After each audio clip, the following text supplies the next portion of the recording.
So guys, part 2 na ng bigay ni Sira. So bili ko to sa tindahan niya. Ito na eh. Binuksan ko na yung iba kasi yan ah. Saan pa yung iba? So andito sa basyalan ko yung iba. So buksan natin yung part 2. Videoan yung part 1 kasi excited na ako nun. Ito, may natira nung part 1, so buksan natin. So, 15 pesos to. Tapos yung may iba-iba ang presyo.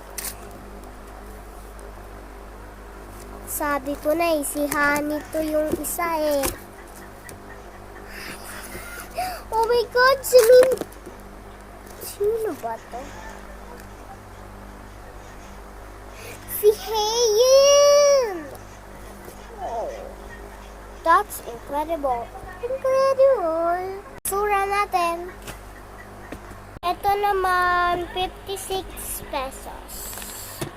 Yung total nito is 200.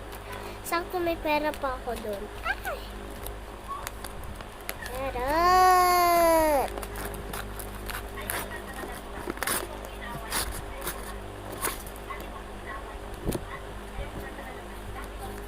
Hindi ko na to pwedeng i-push.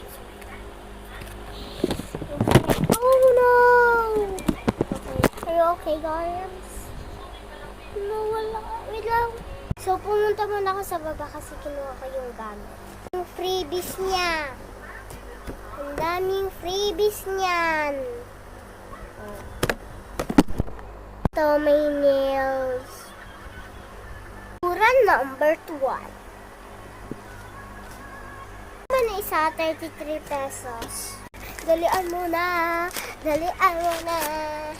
Kasi, quick lang to guys. Kasi may pupuntahan kami. At hindi pa nga ako nakabili.